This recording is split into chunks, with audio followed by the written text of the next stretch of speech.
Boa noite. A caminho das presidenciais, esta noite o debate é entre João Coutinho Figueiredo e António Filipe. Bem-vindos. O sorteio ditou que comece António Filipe e termine Coutinho Figueiredo. António Filipe, como sempre nós abrimos com um tema da atualidade. Começamos pelo que os portugueses esperam do próximo presidente e uma sondagem divulgada esta semana indica que querem um presidente mais interventivo, com uma visão clara para o país e capaz de obrigar o governo a agir. O que lhe pergunto é, se for eleito, como é que vai exercer esse papel mais interventivo? Se pensa obrigar o governo a agir de alguma forma, de forma diferente, nomeadamente daquilo que o atual presidente tem feito até agora? Boa noite, Ricardo Sousa. Boa noite, João Coutinho Figueiredo. Eu acho que, evidentemente, no fundo, o que isso significa é que os portugueses querem um presidente que faça aquilo que compete constitucionalmente, que é cumprir e fazer cumprir a Constituição. E, naturalmente, os portugueses estão insatisfeitos com a sua vida. Ou seja, há direitos fundamentais que não estão a ser cumpridos. As pessoas são sujeitas a uma enorme precariedade laboral. A grande maioria dos portugueses ganha muito mal. As pessoas não conseguem, os jovens não conseguem ter acesso à habitação porque não têm dinheiro para pagar. O acesso à saúde está como sabemos. E o que os portugueses esperam do Presidente da República é alguém que possa usar as suas competências e realmente a sua magistratura de influência para, junto do governo, se promoverem políticas que vão de acordo à resolução desses problemas. Um exemplo de obrigar o governo a agir. Naturalmente, o Presidente da República tem reuniões semanais com o Primeiro-Ministro. Ele não tem iniciativa legislativa, obviamente que não tem, mas tem uma iniciativa política, ou seja, pode tomar iniciativas políticas no sentido de sensibilizar quem exerce o poder executivo para tomar determinadas medidas. Eu acho que é importante que os portugueses sintam que têm um presidente que está do seu lado, ou seja, que não se limita a gerir táticas políticas, discursos sobre a estabilidade, mas que se preocupa com a estabilidade da vida das pessoas, porque isso é que é fundamental. E é isso que a Constituição determina. Claro que o Presidente da República também tem poderes em matéria legislativa que tem que ver com o exercício da sua possibilidade de enviar para o Tribunal Constitucional a fiscalização de constitucionalidade de normas aprovadas e de suscitar perante a Assembleia da República, através do chamado veto político, o apelo para que a Assembleia da República pondere melhor questões de legislação que tenha aprovado e que o Presidente da República considera que não correspondem àquilo que é o interesse dos portugueses. Eu, da minha parte, aquilo que quero é que os portugueses, sendo eu eleito Presidente da República, que sintam que têm um Presidente que está do seu lado, que está solidário com aqueles que não veem os seus problemas resolvidos e que, obviamente, querem que Portugal tenha uma política decente, ou seja, uma política que, no fundo, vá de acordo com aquilo que a Constituição determina. João Coutinho Figueiredo, dentro dos limites constitucionais e dos poderes constitucionais, como pode João Coutinho Figueiredo, do Presidente, ser mais interventivo sem que para isso gere instabilidade política? A mesma pergunta, não é? Boa noite, Clara de Sousa, boa noite, António Filipe, e boa noite aos portugueses que acham que Portugal pode ser mais e melhor. Esta resposta do António Filipe tem um ligeiríssimo problema. É que esses problemas que afetam os portugueses, na qual a população aparentemente deseja maior intervenção, são de cariz sobretudo executivo e António Filipe está na vida política há muito, muito tempo. Já teve, aliás, a possibilidade de apoiar governos da Geringonça, viabilizando 6 orçamentos, e durante esse período o que se passou foi que nós tínhamos, por exemplo, a migração, que era um tema, passou a ser um problema. A habitação, que era um problema, passou a ser uma crise. E a saúde, que estava uma crise, passou a ser um caos. E, portanto, António Filipe, é difícil que, quando esteve mais perto de pesos executivos, não tenha conseguido fazer qualquer espécie de diferença, e agora é a partir do Palácio de Belém e da Ministério da Influência que ele vai conseguir. Mas, quando diz que a primeira função de um Presidente, e é quando jura defender, cumprir e fazer cumprir a Constituição, o António Filipe pertence a um partido que ainda há poucos anos estava a ponderar a hipótese de fazer um referendo para sair do euro e da União Europeia.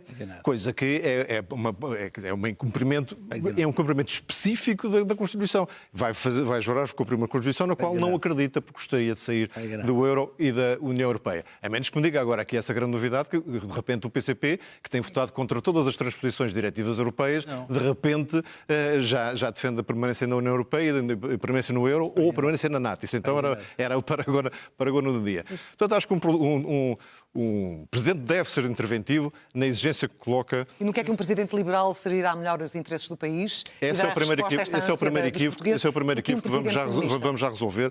Toda a gente se está a queixar que estas eleições são muito partidarizadas porque estão a ser partidarizadas. E eu de certeza que eu não vou ser um Presidente da República para defender João. As minhas convicções políticas são conhecidas, não as renego e tenho muito orgulho nelas. Uma coisa é isso, outra coisa é ir para o Palácio de Belém defender que as políticas devem ser liberais. Mas que sentido é que isso faz? Isso é que são presidentes de facção. O que é que um presidente de matriz liberal servirá melhor os interesses? Então, A única coisa que eu acho que é relevante na minha convicções políticas, no exercício das funções presidenciais, é que tenho, por convicção, por formação, a certeza de que se conseguirmos darmos espaço às pessoas para fazerem da sua vida aquilo que mais quiserem, se conseguirmos criar um ambiente em que elas se sintam mais convocadas e mais livres para participar na coisa cívica, Portugal avançará. Mas isso é uma coisa que o Presidente da República pode fazer inspirando-os, reconhecendo aqueles que fazem na cultura, no conhecimento, no crescimento económico, alguma coisa pelo país, mesmo antes que lhe peçam, e não tanto na função executiva que está do Governo. E vamos explorar algumas dessas áreas, mas dou a palavra ao António Filipe até para responder. É que o João Coutinho Figueiredo disse aqui 4 coisas que não são verdade. Primeiro, veio dizer que eu defendo a saída da NATO, que eu defendo a saída da União Europeia, bastava ter visto o debate que eu tive aqui a semana passada neste mesmo estúdio para dizer que eu não defendo nada disso. Eu defendo é que Portugal deve ter uma voz própria junto às organizações internacionais a que pertence, não defendi que saísse nenhuma delas. E outra foi dizer que o PCP queria fazer um referendo para sair do euro. Sabe que esse referendo não é possível constitucionalmente.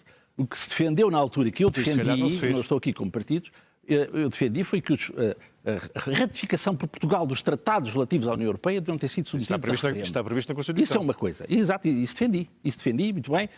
Não sei se o João Coutinho Figueiredo defendeu, eu defendi. Agora, referendo para sair do euro, isso não é constitucionalmente possível e, portanto, nunca proporia uma coisa dessas. Depois, relativamente a apoio a governos, eu creio que o João Coutinho Figueiredo apoiou mais governos do que eu, nos últimos tempos. Em 6 anos de vida política, mais do que o António Filipe em 36. Para já, não se trata de apoiar governos. O que eu apoiei foi que o governo da Troika, PSD-CDS, fosse afastado. E eu creio que isso foi muito importante para o país. Pois não viabilizou seus orçamentos. O João Figueiredo teve até funções executivas próximo de governos que eu nunca tive. E, portanto, aliás, o João Figueiredo apoia claramente a política do atual governo. Aliás, basta olhar para as posições que tomou sobre o pacote laboral, em que apoia, claramente, já o afirmou, apoia esta proposta do Governo que está em cima da mesa, que suscita um repúdio generalizado dos trabalhadores e que acentua a precariedade e que coloca o direito do trabalho ao serviço dos grandes interesses empresariais. Vamos falar disso, certamente. Mas para fechar, quer ainda fazer algum tipo de repique, João? Podemos avançar para o SNS, queria explicar mais que o repique, que é importante também falar disso. Mais que o repique, dizer que a intervenção do Presidente da República, para além das reuniões semanais, se faz através de uma capacidade de dialogar com conhecimento profundo dos dossiês as matérias mais técnicas que vêm para discussão e depois eventual promulgação do Presidente da República. E é por isso que a experiência política que eu tenho, que é curta, é complementada com a experiência de gestão que tenho durante muitos anos, que consigo reconhecer naquilo que são propostas do Governo os pequenos, grandes defeitos que elas possam depois produzir resultados que não são os desejados. O exemplo que eu dou sempre, porque é o mais evidente e está na ordem do dia, é do CIGIC. Se tivesse aparecido para discussão a forma como o CIGIC estava construído, era evidente à primeira leitura, e atenção que o CIGIC é de 1998 e foi criado para acabar com as listas de espera. Já lá vão 27 anos, estava na altura de perceber que não é por ali, não é? E quem olhava para aquilo percebia exatamente que tinha incentivos perversos para acontecer aquilo que depois, agora que acaba por acontecer, e que a IGAS vai encontrar mais casos. Precisamente nesta mesma sondagem, os portugueses defendem um presidente que esteja determinado a reformar Portugal e, no caso do SNS, diz que o sistema está corrupto. O António Filipe insurge-se contra a destruição do SNS para alimentar negócios privados. Tem aqui visões também muito diferentes nesta área. Quando diz que não reformar o sistema equivale a ser cúmplice da corrupção, se for presidente, que tipo de reforma estrutural vai querer inspirar? Uma vez, não me vai pôr a defender uma solução concreta, porque, mais uma vez, as minhas opiniões pessoais, uma vez... O senhor diz que o sistema está corrupto e já o disse enquanto candidato. Exato. É essa a minha questão. Lembra muito bem, porque eu quero deixar isto claro. Eu, enquanto candidato, respondo a todas as perguntas e deixo as minhas ideias bastante claras. Enquanto presidente, não o farei da mesma maneira, exatamente porque o presidente não tem funções executivas. Mas tendo uma ideia do que quer ser enquanto presidente, como é que pretende inspirar uma reforma nesta área? Tenho, sobretudo, uma ideia da raiz dos problemas e da razão pelos quais estas questões do SNS estão há anos, porque quando se fala, como é que está o SNS? Listas de espera, falta de médicos, urgências fechadas, partes em ambulâncias, estes casos sucessivos de, quando se fala de corrupção, fala da corrupção legal, pessoas a receber dinheiro para fazer actos ilícitos, e fala da corrupção moral, pessoas a aproveitarem-se do sistema para ganho próprio. Portanto, falo disso tudo, e é o período da história da existência do SNS em que mais cresceram os privados na saúde. Quando o SNS funciona mal, são os privados que mais ganham. Portanto, eu digo que é irresponsável não atacar este problema na base. E seja qual for a solução, eu, enquanto Presidente da República, uma coisa perguntaria 1000 vezes. Estamos a criar um sistema que alinha os interesses dos doentes com os interesses dos profissionais de saúde, com os interesses dos prestadores de saúde, hospitais e clínicas, laboratórios e centros de saúde. Alinha ou não? Porque enquanto isso não acontecer, estes problemas que temos estado a verificar, infelizmente, dia após dia, vão continuar a aparecer. Portanto, não tem que ser a lei de bases que eu apresentei que acho que resolveu boa parte dos problemas. Lá estará para que se alguém a quiser usar. Tem que ser algum sistema que alinhe claramente em que os prestadores de saúde e os profissionais de saúde que melhor tratem os doentes, melhor curem, evitem reincidências, os tratem com conforto e com rapidez possível, sejam beneficiados em termos de remuneração. E a mesma coisa para as instituições. Não sei se sabe que no SIGIC os hospitais também recebem mais dinheiro para aquelas operações. Portanto, se os incentivos estiverem alinhados num sistema de 160 mil funcionários como o SNS, as coisas correrão certamente melhor. António Filipe, de que forma é que pretende dar então resposta também a estes anseios dos portugueses de o Presidente ser também ativo nas reformas necessárias na saúde? O que está a passar no SNS é o resultado de políticas neoliberais na área da saúde. Ora, é essa. Não era essa. O que estamos a ver é que, à medida que o SNS vai degradando, e eu quero dizer que o SNS é a maior garantia do que os portugueses têm de que qualquer cidadão, independentemente da sua capacidade económica, tem acesso a cuidados de saúde. Mas, quando as coisas se complicam muito, e quando são doenças muito complicadas, vão de hospitais privados para o SNS, porque é que no SNS que existe a capacidade para os tratar. Agora, o que temos visto é que, enquanto que o CNS vai degradando e assistimos a tudo isto, estamos a assistir, de grávidas a nascer nas ambulâncias, de pessoas estarem 20 horas numa urgência, de falta de médicos e de enfermeiros e de profissionais em geral no Serviço Nacional de Saúde, e nós vemos que já temos mais hospitais privados do que temos hospitais do Serviço Nacional de Saúde. Está-me a dar razão. Onde se degrada o SNS, crescem os hospitais privados, em grande parte à custa de recursos públicos, geralmente por via de convenções. E, portanto, o que eu creio é que é preciso que haja um investimento claro por parte do Estado naquilo que é o seu dever, que é fortalecer o SNS, dando condições aos profissionais de saúde para que trabalhem no Serviço Nacional de Saúde e que os portugueses tenham uma garantia de que conseguem, independentemente da sua capacidade económica, tenham um apoio garantido no acesso à saúde. Porque o que se passa hoje é que as pessoas vêm-se obrigadas a ter seguros de saúde, mas depois, se o plafond do seguro é atingido no hospital privado, lá vão para o SNS. E, portanto, eu creio que temos que afastar estas políticas neoliberais na área da saúde. Mas onde é que está neoliberal, António Filipe? Na falta de investimento do Serviço Nacional de Saúde. Falta de investimento, que cresceu 70% do orçamento dos últimos 8 anos. Eu, quando falo em investimento do Serviço Nacional de Saúde, porque esse investimento público na área da saúde, em grande parte, é canalizado por via de convenções para os hospitais privados. Sabemos isso. Não estou a dar novidade nenhuma a ninguém. Agora, o que é importante, e entretanto faltam profissionais do Serviço Nacional de Saúde, porque as carreiras não são compensadoras. O que estamos a dizer é que investe 70% mais e o serviço está pior e ainda vai mais dinheiro para os privados, para além de aquela estatística que a mim me transtorna mais que todas, que Portugal continua a ser o país da OCDE onde mais dinheiro se gasta do próprio bolso para a saúde, em termos percentuais. Está a ver? E está satisfeito com isto? E acha que isto não é preciso uma reforma? Ao contrário, não estou. Pronto, então é preciso uma reforma. Acho que isto é o resultado de políticas neoliberais na área da saúde. Mas onde é que é neoliberal isto? Claro que é. Não é, zero. Estamos a afastar recursos públicos. Zero. Lamento. Porque os hospitais privados aparecem porque o negócio está garantido. Uma política... Se o negócio não estivesse garantido, não existiam como cogumelos. Não, mas por isso é que se estivéssemos a falar de aplicar uma reforma como aquela que eu defendi em tempos, enquanto numa outra encarnação, que não será a mesma do Presidente da República, o maior opositor serão os grupos privados de saúde, não tenho dúvidas absolutamente nenhumas.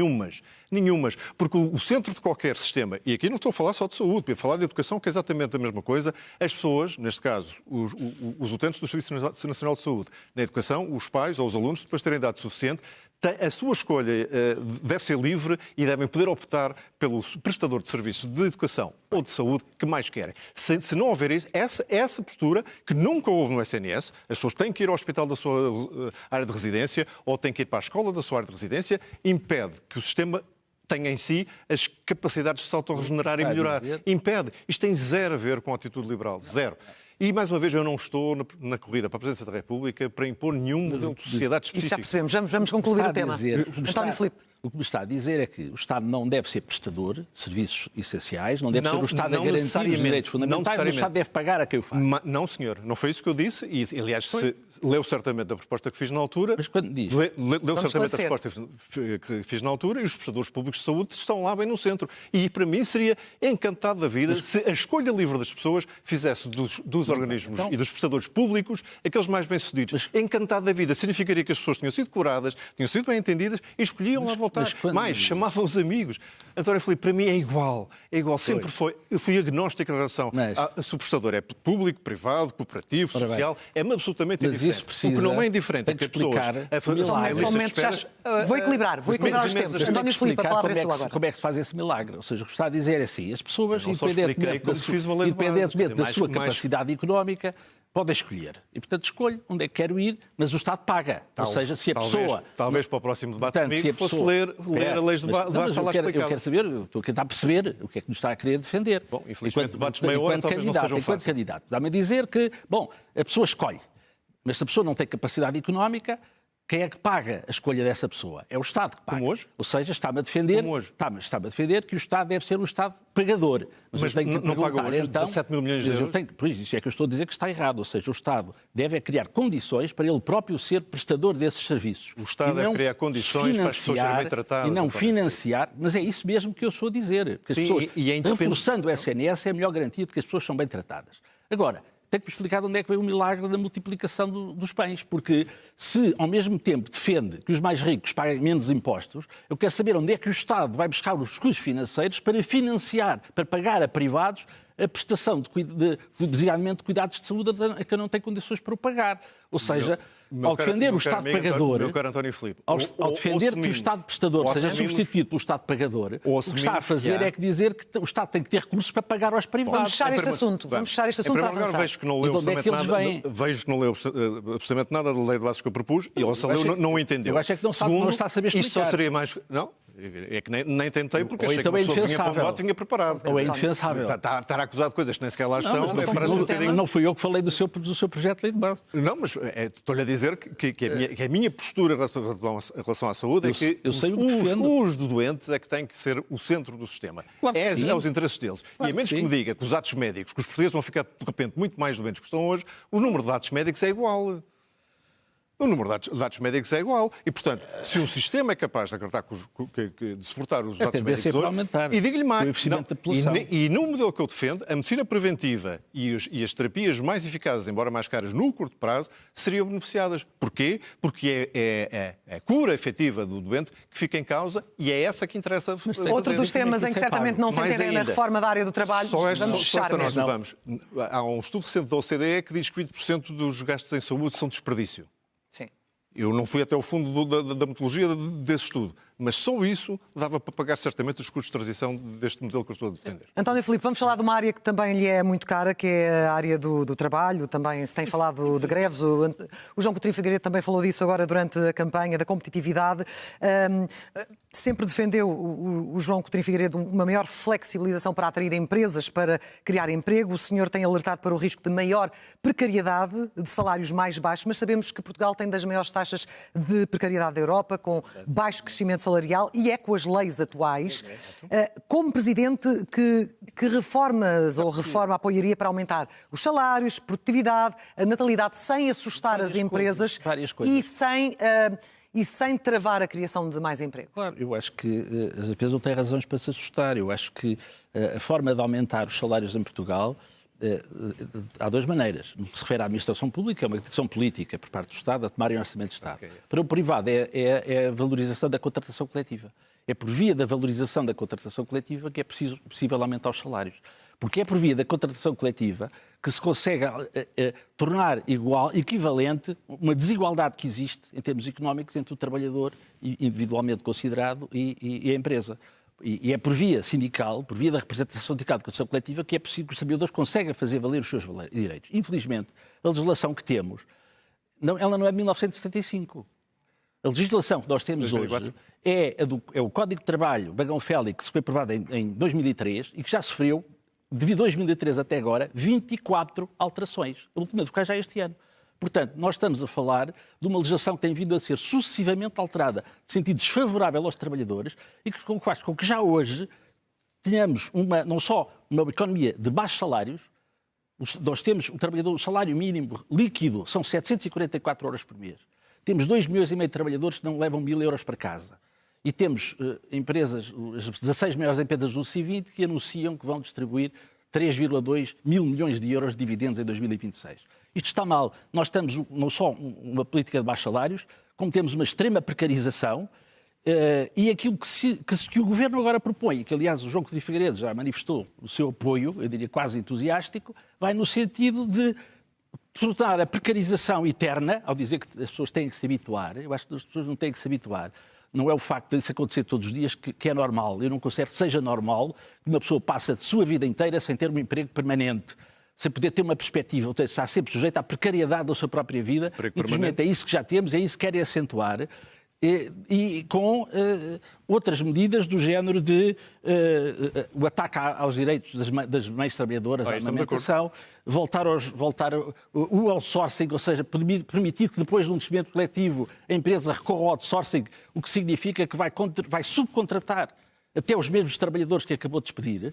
E, portanto, eu acho que é uma das áreas que eventualmente poderá haver um recuo. Leva as pessoas a no fundo, só para sintetizar e passar a palavra, eu acho que os neoliberais deste país, não é só a iniciativa liberal, o governo, está cheio deles. O que no fundo o que estão a fazer é querer vender ideias bafientas do século XIX como se fossem modernidades. O que é que as pessoas vão ter que se habituar? Ideias bafientas do século XIX do António Filipe é mesmo... é dar estabilidade. É claramente ofensivo vindo da sua parte. O que os jovens precisam é de uma vida estável. Surpreendentemente, vamos estar de acordo em algumas coisas aqui. Estamos de acordo que é preciso mais emprego e é preciso melhores salários. E mais, estamos de acordo, eu pessoalmente acho lindamente que haja muito mais contratação coletiva, está a ver? Desde que seja livre. Então vai apoiar isto? Então como é que apoia isto? Mas onde é que eu disse que é o contrário? Está a apoiar. E já vou fazer uma pergunta retórica muito interessante. Mas é isto, estamos de acordo. Agora disse outra coisa. Os salários aumentam-se e depois diz, na função pública é por decreto. Pois é, mas é que é só na função pública. O resto, pois, mas é que o resto não é por decreto. Eu lembro de ouvir o Sr. Secretário-Geral numa campanha eleitoral recente a dizer os salários aumentando os salários. Claro. Por decreto? Não. Então, como é que se faz? Coletiva. Não, mas isso eu digo-lhe, como é que os salários aumentam? Havendo de facto, e agora estamos numa situação muito perto do pleno emprego, quando as pessoas têm alternativas de emprego. Aí é que o seu poder negocial sobe tanto ou mais com contratação coletiva. Essa ideia de que os empregadores olham para os empregados como um custo, é uma ideia, essa não é do século XIX, é do século XVIII.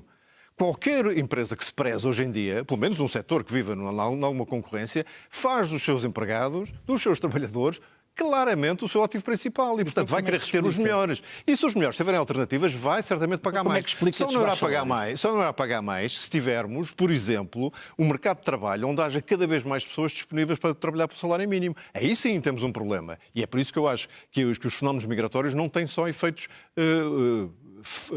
favoráveis ou positivos naqueles setores que precisam de mão de obra barata. Isso está a fazer com que haja a pressão para a subida dos salários se reduza. Isso também me preocupa. O senhor esta semana falou nomeadamente do perigo da instrumentalização, por exemplo, das greves. António Filipe, deixa-me colocar uma questão muito direta para perceber como é que se posiciona. Nós sabemos que há greves que prejudicam gravemente o país. Há, no seu entender, limites para o direito à greve? Eu acho que o que prejudica o país é este pacote laboral. É esta situação dos trabalhadores, mas alguém... Não foi essa a questão que eu coloquei. Sim, mas eu acho que são as greves, por exemplo, mexer em algum serviço mínimo? Não são os que prejudicam o país. As greves já têm serviços mínimos e, em alguns casos, até são quase serviços máximos, por via já do Código de Trabalho. Mas, por exemplo, os lares de idosos e as creches não precisam ter uns serviços mínimos? Há serviços mínimos que os próprios trabalhadores asseguram. São os primeiros a ter a responsabilidade. Nenhum trabalhador faz greve por desporto ou com grande alegria. Os trabalhadores, quando fazem greve, é porque sentem que os seus direitos estão ameaçados e têm que os defender. A greve é uma legítima defesa dos trabalhadores e tem que ser vista assim. Ninguém faz greve porque quer fazer greve. Faz greve porque sente que tem de recorrer, porque tem os seus direitos ameaçados, porque ninguém recebe o salário mínimo porque quer. Não há nenhum trabalhador que trabalhe a receber o salário mínimo que não quisesse receber um salário melhor. E se conseguisse arranjar um emprego onde lhe pagassem melhor, certamente que o aceitaria. Não aceita porque não há. Ou seja, porque de facto estamos numa política de baixos salários. Porque há uma política de baixos salários. E só por via da valorização da contratação coletiva só por via do crescimento económico esse salário aumenta. Mas o problema é que e não percebi a sua resposta relativamente aos serviços mínimos. Defende ou não a existência de serviços mínimos nos lares de idosos ou nas creches? Toda a gente defende a existência de serviços mínimos. Os trabalhadores são os primeiros a assegurá-los. alterações deste pacote laboral. São os primeiros a assegurá-los. Portanto, há uma coisa nestas 100 medidas, há uma coisa nestas 100 medidas. O que o pacote laboral quer é transformar os serviços mínimos em serviços máximos para eliminar qualquer efeito das greves. Não vi lá isso escrito e li seja, não valer a pena aos trabalhadores fazerem greve. Permitir estabelecer serviços mínimos em setores que até agora não tinham. Um de cada vez, por favor. Mas, senhores, as pessoas têm que nos entender lá em casa. António, agora a sua vez. Não, é que essa ideia de querer transformar os serviços mínimos em serviços máximos é uma forma de anular os efeitos das greves, como é evidente. Põe diretamente em causa o direito à greve. Eu acho que os trabalhadores só recorrem à direito à greve quando não têm outra solução, porque eles perdem o salário. Porque, desgraçadamente, fazer um greve numa empresa, o trabalhador pode ficar sinalizado e ser dos primeiros a ser despedido. E, portanto, eu acho que devemos respeitar os direitos dos trabalhadores, porque são eles que fazem as greves. Não questionou o direito à greve, mas falou de um eventual perigo desta greve, por exemplo, de 11 de dezembro, poder estar a ser instrumentalizada. Quer esclarecer melhor a sua posição? Porque tem sido prática da CGTP alinhar-se sistematicamente com as posições do PCP. Isso é conhecido, nem estou a dizer novidades nenhumas para ninguém. Mas isso, para mim, não retira a legitimidade da greve. Retira a respeitabilidade com que se olha para a decisão e depois, quando se olha para 100 alterações ao Código Laboral. Um Código Laboral que é para fazer face àquilo que é uma óbvia alteração do mercado de trabalho e que a tecnologia vai obrigar a mudar ainda mais. E se diz, não há ali nada, absolutamente nada, que seja aproveitável e aceitável, tudo aquilo é para tirar fora e para recusar. Isto é que é um imobilismo total, volto a dizer. Acha que esta reforma deveria ter ido mais longe? É pouco ambiciosa, tendo em conta o futuro da área do trabalho? Já disse em quem há parte que as questões do Código Laboral que vão, em minha opinião, contra aquilo que devia ser uma política de natalidade, os períodos de amamentação das mães que o estão a fazer, a recusa de trabalho noturno ao fim de semana das pessoas que têm filhos com idade inferior a 12 anos, tudo isso é excessivo. Porque é um contrassenso, quer dizer, parece que o Estado não sabe que há um problema de natalidade e estamos a fazer este tipo de resoluções. Portanto, há coisas nesta lei que eu não estou de acordo. Portanto, quando eu digo que promulgava, é nesse sentido abstrato, mais uma vez, tentando ser claro enquanto candidato, uma coisa que não faria enquanto Presidente da República, porque essas discussões e essas opiniões são transmitidas em privado. Mas, enquanto candidato, tenho a obrigação de dizer exatamente o que é que gosto e não gosto naquilo que é um anteprojeto para já sei que ninguém sabe qual é a redação final, etc. Avancemos porque só este ponto final em relação à legislação laboral. Quando os portugueses imigram, e imigram sobretudo os mais jovens e mais qualificados, não vão para sítios com legislação laboral mais rígida. Não, vão para sítios com legislação mais flexível e com salários... Os que vêm para cá, mas eu estou tão preocupado, ou se calhar mais preocupado, com os portugueses que emigram para o estrangeiro, que são os qualificados, em que o país deve investir na sua formação e que seriam ao longo da vida grandes contribuintes para a nossa economia, e estão a sair aos ritmos de 18, 19, 20 mil por ano. Nestes últimos 10 anos, esses 200 mil portugueses que emigraram para outros países... Exatamente. Com legislações laborais que António Filipe? Mais rígidas ou mais flexíveis? Depende. E com um sistema de incentivo ao investimento mais parecido com o senhor defende ou com o que eu defendo? Vamos fechar o tema, António Filipe. São países que têm políticas muito mais parecidas com aquelas que eu estou aqui a defender do que o António Filipe. Ficou clara a sua posição, deixo o António Filipe encerrar. Não há ninguém que emigre para países comunistas. Deixe o António Filipe, por favor, encerrar esta questão para avançarmos de tema. Não, vamos lá ver, esta questão é claro uma coisa. O João Coutinho Figueiredo está do lado dos interesses daqueles de 1% mais ricos, ou seja, dos CEO, dos acionistas das empresas. Eu estou do lado dos outros 99%, ou seja, das pessoas que se sentem injustiçadas porque as suas carreiras não são valorizadas e que muitos deles querem emigrar, não olhar para a legislação laboral que existe nesses países, mas olhar para os salários que lhes pagam nesses países e que em Portugal não são pagos, porque em Portugal, de facto, os ganhos... Não basta que haja crescimento económico para que haja desenvolvimento económico. O crescimento económico deve corresponder aos aumentos dos salários. Isso em Portugal não se verifica. Mas, senhores, somos um país de baixíssimos avancemos salários. porque há um tema que também certamente será muito caro e é ao próximo Presidente da República. Há vários países europeus, João Coutinho Figueiredo, como a Alemanha, como a França, que estão a reintroduzir ou reforçar o serviço militar, nomeadamente o voluntário, em resposta à ameaça russa e à instabilidade geopolítica. Até que ponto é que acha que o reforço das Forças Armadas, do serviço militar voluntário ou as estruturas de reserva fazem sentido num país como o nosso, nesta fase em que estamos e com os tempos que estão para vir? Eu não acho que faça enorme sentido, porque aquilo que tem sido as necessidades de defesa e a forma de executar e efetuar operações militares tem mudado muito nos últimos anos, poucos. Basta olhar para aquilo que foi o princípio desta guerra resultante da invasão da Ucrânia pela Rússia, para perceber que está a mudar muito depressa e a componente tecnológica e cibernética da guerra tem evoluído loucamente e não se compadece com serviços militares voluntários e pessoas com pouca experiência e, sobretudo, com pouca competência nestas áreas. Não defende o que está a ser neste momento feito em França, por exemplo, que já se foi à início. Não acho que seja o essencial. Não acho que seja essencial. Se olharmos para o conjunto das Forças Armadas dos países da União Europeia, por exemplo, elas são muito vastas, o seu equipamento é muito vasto. Estamos a falar de problemas de coordenação e de eventual adaptação a estes novos tipos de conflito que temos estado a observar. E, portanto, nesse sentido, não acho que seja a questão principal. O mais importante é o investimento material Já lá vamos, em mas conhecimento e em equipamento. Deixe-me obter a opinião do António Filipe sobre isto. Aquilo que se está a propor em feito não faz grande sentido. Eu não defendo isso para Portugal. Eu acho que o problema que temos em Portugal é um problema de falta de atratividade das Forças Armadas para os jovens, o que faz com que nós temos um exército muito pauperado em termos de recursos humanos. Nos outros ramos. E nos outros ramos também, mas no exército creio que é mais dramático, mas é comum a todos os ramos, porque de facto as carreiras que se oferece aos jovens é um contrato que depois os condena provavelmente ao desemprego quando acabar o contrato. E portanto eu creio que nós devíamos olhar para isso, nós próprios, para as que Forças Armadas queremos e que Forças Armadas precisamos, e não para aquilo que nos queiram impor a partir de fora, ou por questões de modas, ou por ameaças, Estamos mesmo no final, é mesmo os últimos 2 minutos. Enquanto Portugal for membro da NATO, se um aliado for atacado, o artigo 5º invocado, acionado, melhor dizendo, António Filipe, como é que Portugal deve reagir, na sua opinião, se for presidente? Em função da situação concreta, essa decisão, a política externa é uma competência governamental. Nós fazemos parte dos tratados que fazemos e devemos respeitar os compromissos que existem, mas sempre no concreto, ou seja, é ver qual é a ameaça que se nos apresenta e qual é a reação que nós, enquanto país soberano, achamos que devemos ter. A última palavra é para si, João, para fechar o debate. Relativamente à mesma questão, pois eu acho que a primeira função do Presidente da República é antecipar questões que possam conduzir a conflitos e fazer a sua parte de coadjuvante da política externa, forçando a diplomacia, estou a dizer o óbvio, tentando ao máximo evitar que o conflito exista e favorecendo a paz.